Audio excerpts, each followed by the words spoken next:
Hey guys, the Wild Ninja here, and we got some brand new information about 5 of our characters, and 5 of them are holding the prismatic blades in Ninjago Dragons Rising. Eren, Sora, Lloyd, Kai, and Zane. This is going to be interesting, so let's discuss all of these and break them down.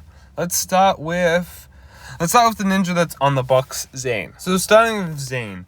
Zane is a calm and duty-driven ninja, always guided to be logical. While searching for Eren for the first land, which is obviously the first realm, he manages to free and hold friend Pixel, which we see in the trailer. He's doing that in the pod, uncovering shocking new information. As the mystery of the Forbidden Five unraveled, Zane realizes that he alone holds the key to stopping their destructive plans and preventing the chaos from consuming the world. So this is great information. So obviously in the trailer we do see Pixel obviously being freed somehow in that pod. And uncovering that information is something Del Quiet said if you wait a little beyond Season 2, we'll unravel that information. This will also cascade maybe into a couple things Lloyd finds out. So just beware of that.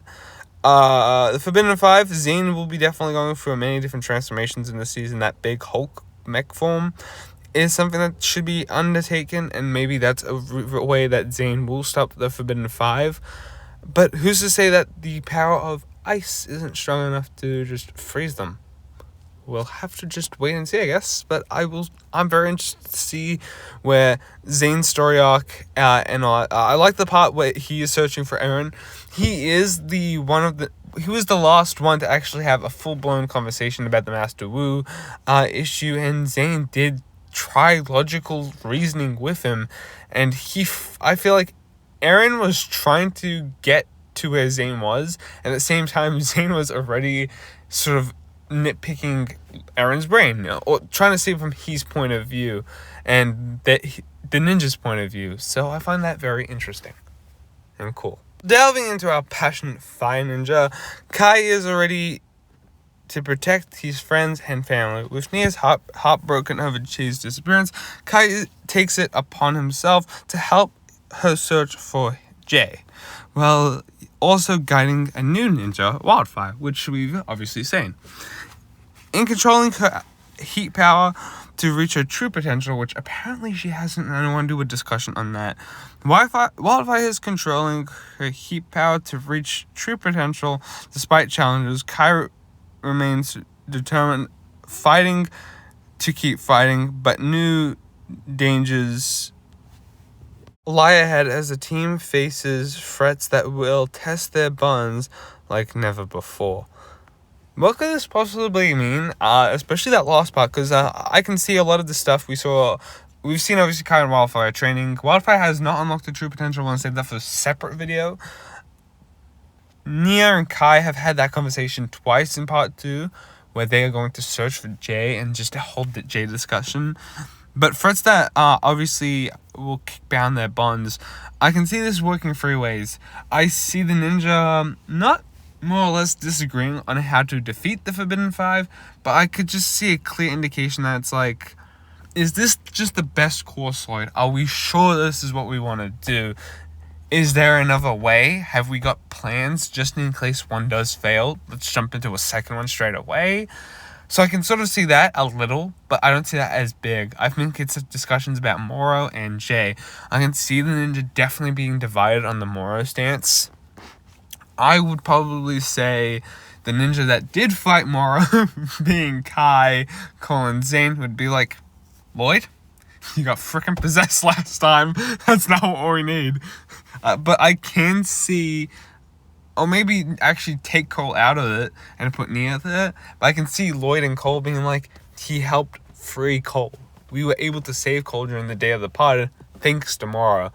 And I can still see Moro just being like, I don't care what any of you think. My Master Wu, your Master Wu, is my master. We need to stop this. And I can see that being a huge thing, and I think this is an excellent thing to happen. The other thing is, I can see the test of bonds for Jay. But at the same time, I can't. Lloyd was obviously very hesitant to... Lloyd and Cole were very hesitant for Nia to go searching straight away for Jay. But at the same time, it's not like Lloyd was like, don't do it. Just don't. His Shadowy Soul is not worth it.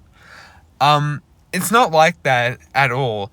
And the way Cole explains it is more or less, Raj wants us to leave, so we go after our friends, so we don't figure out any more clues and all that stuff. And I wouldn't be surprised if that was the case. That would mean the ninja lose their powers. So it is obviously an interesting case, but I'm very interested to see how that will play out in season 3 itself. It's quite interesting nonetheless, but I doubt they're all going to be on the same side. Like, realistically, if it is a divided situation, it would just be Lloyd, because realistically, Cole, Kai, and Neil would want to go find him. Zane just found Pixel, so it wouldn't be fair. So it's a logical decision to go get your friend back and try helping him the best you can. I think it's the smartest and wisest thing to do. So hopefully you remembered what I said about Zane, because Zane obviously will come back to this. So yeah, remember what I said about Zane. Hopefully I've put timestamps down below, so let's get into Lloyd's. As Master, Lloyd is a leader and protector. While searching for Eren, he uncovers a clue about his missing Master Wu. So this might be the scenes where he's with Ryu, Sora, and Frak. But a dark vision of the future haunts him once again, and a familiar presence tied to his past resurfaces, reminding him that some connections can never be lost. As new threats rise, Lloyd must trust his instincts more than ever. So, a couple of days ago, we discussed Lloyd reuniting with his dad. And there is another discussion I need to discuss later about Oni form returning for Lloyd. However, I'm interested to see what this present or familiar presence tied to his past resurfaces is. Realistically, if we're going off sets and minifigures, which should not be the case, I would say Harumi. But we also have heard that going on, and what's his name? Christopher. We'll have a mention in season 3, especially Christopher is confirmed. But I'm interested to see where that goes. I don't know. I think Lloyd's going to struggle a lot with the whole fact that Master Wu Claws merge, but I feel like there will be so much interest. I'm interested because Doc Wyatt did write some of the greater episodes in Crystallized for Harumi's character, and not showing the love-loss thing, but it was more that lost connection that you did see with Lloyd and Harumi in Hunted. So if Harumi does return as that connection, I would be fine with that. I feel like Harumi's studied a lot of shit about Wu and Gawain in the past. More than what I think the ninja have ever done in their lives. So I'll be interested to see if that is the case, if it's Harumi. Sora, a brilliant inventor and a loyal warrior, Sora continues to think about her past and mixed emotions she feels towards her family. Still blaming herself for losing Eren, she is determined to make things right. As new threats arise, Sora is not only focused on her inventions, but is also driven to master Spinjitzu. She knows that by perfecting the powerful skill, she can protect those she loves and finally find the strength to move forward. Honestly, I feel like Sora's arc is going to come really like full circle. It starts off actually in this topic talking about how Sora is thinking about her family and Imperium. And now she just wants to put that all in her past. It's something that I feel that season 2 didn't mention, I think because it had a lot going for Sora in positive ways. But now that there is a bit of an emotional impact, I see that really cool. Sorry about that. But I see that really cool, and I see something that Ninjago needed to do maybe last season, but not as big as what they're going to do here. Eren, however, is what we're going to talk about next, so let's get into Eren first. I feel like Sora does need to put that part away, because she can't blame herself. She was doing what the right thing was for the team, and doing what she thought was best for her friend. It obviously wasn't the best outcome what happened, how Eren found out, but it is something maybe she should have she should think about next time. If she does that, she should just say, hey, I need to do that, because if you failed, you would have felt worse. I would have felt shit. I was right there watching. It's something that I've got to say. Sora did a remarkable job just thinking on it does. So, let's talk about Eren. Well, this one's obviously very interesting. And I love how it starts with Eren is a young ninja, because he is apparently the youngest to what Roz had said. Eren is a young ninja with great talent, but his journey takes a turn after Roz reveals unsettling truths about the world and the ninja side.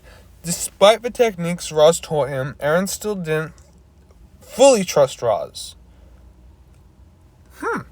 Does he still not trust Roz? I do hope that is the case.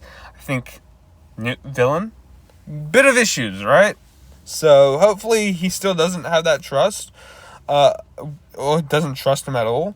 Along the way, Eren finds a familiar face, and unexpected ally who faced a similar situation in the past, and helps him navigate uncertainty. Even though doubts are still clouding his mind, loyalty to his friends and the desire to protect them keeps him moving forward. Sorry, I just paused there. I'm interested to see. I wonder what will obviously be the case. I feel like the best scenario out of this is Moro or Jay. I feel like Moro would have more of an impact, but I don't know, it's a bit too sweet for us. I think Moro just explaining to Eren about his past is something that I feel that will happen. But what if it was Jay? Because it says that it is someone that Roz has done this to before. It's not Moro. Moro's just appeared. Jay has been treated by shit by Roz and just was like, frick off. I hope it is Jay, because Jay will join the ninja. We just know he's disguised and all, and I talked about this in the Jay video, linked down in the bio. That whole information about Jay, his return, he's suffering with Roz, had to create a whole new invention for himself, so he's not Jay, he's Rogue. The administration's after him, and if Roz or any of the Forbidden Five were to go after him, they know who he is, know he's got powers. Jay better run, or hide, which he's doing. So, it makes sense. I think Eren's is the best one to keep, close to us at the moment. He obviously doesn't trust Roz. I think that's a good thing. It kind of scared me, because the more we get into Eren shit, it sounds just like Eren is on Roz's side. Let me know your thoughts in the comments. Thank you guys for watching. Peace out.